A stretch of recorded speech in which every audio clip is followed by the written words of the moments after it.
నమస్తే, welcome to I news. చరిత్రలో కొన్ని తేదీలు మానవాళికి చీకటి రోజులుగా మిగిలిపోతాయి. అలాంటిదే 2022 ఫిబ్రవరి 24.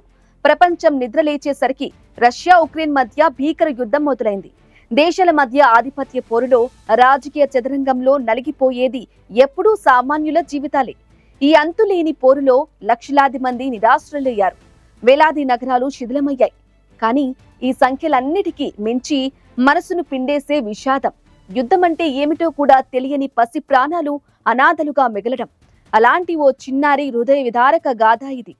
2022 ఫిబ్రవరి 24 ఉక్రెయిన్ పై రష్యా ప్రత్యేక సైనిక చర్య పేరుతో దండయాత్ర ప్రారంభించిన రోజు. నాటో విస్తరణను అడ్డుకోవడం, తమ సరిహద్దులను కాపాడుకోవడం వంటి కారణాలను రష్యా చెప్పగా, తమ సార్వభౌమత్వం కోసం ఉక్రెయిన్ ప్రాణాలను పరంగా పెట్టింది. ఆ రోజు మొదలైన ఆయుధాల ఘోష నేటికి ఆగలేదు. ఈ బాంబుల మోతలోనే తూర్పు ఉక్రెయిన్లో ఓ కుటుంబం ఆశలు ఆవిరయ్యాయి. ఇక్కడి ప్రతి శిథిలం వెనుక ఓ కుటుంబం కథ, ఓ తీరని వేదన దాగి ఉంటుంది. అలాంటి ఎన్నో కథల్లో ఒకటి ఈ చిన్నారిది. ఆ రోజు కూడా మామూలే, కానీ ఆకాశం నుంచి నిప్పుల వర్షం కురిసింది. రష్యా దాడులు ఆ చిన్నారి ప్రపంచాన్ని ఒక్క క్షణంలో ఛిద్రం చేశాయి. అప్పటి వరకు అమ్మా నాన్నల చేయి పట్టుకుని నడిచిన ఆ చిన్నారి వారిని కళ్ళ ముందే కోల్పోయింది. అమ్మా నాన్నల పిలుపు కోసం ఆ పసిగొంతు మూగబోయింది. ఆశ్రయం కోసం వెతికి ఆ చిన్ని కళ్ళలో భయం గూడు కట్టుకుంది. అనాథగా మారిన ఆ పసి ప్రాణానికి స్థానికులే అమ్మా నాన్నలయ్యారు.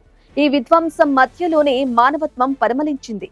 ఆ చిన్నారికి తిండి, బట్ట, నీడ ఇవ్వడమే కాదు, భవిష్యత్తుపై భరోసా ఇచ్చేందుకు పలు సామాజిక సంస్థలు కూడా ముందుకు వచ్చాయి.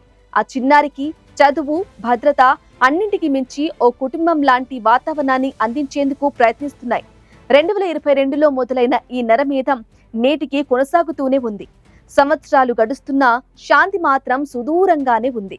రోజు ఎందరో నిరపరాధులు ప్రాణాలు విడుస్తున్నారు. మరెందరో చిన్నారులు ఈ చిన్నారిలాగే తల్లిదండ్రులను కోల్పోయి అనాథలుగా మారుతున్నారు. ఆయుధాలు మూగబోయేదెప్పుడు? సరిహద్దుల గీతల కంటే మానవ ప్రాణానికి విలువనిచ్చే రోజు వచ్చేదెప్పుడు? ఈ ప్రశ్నలకు సమాధానం దొరికే వరకు ఈ చిన్నారి లాంటి మరెందరో చిన్నారుల కథలు మనల్ని వెంటాడుతూనే ఉంటాయి.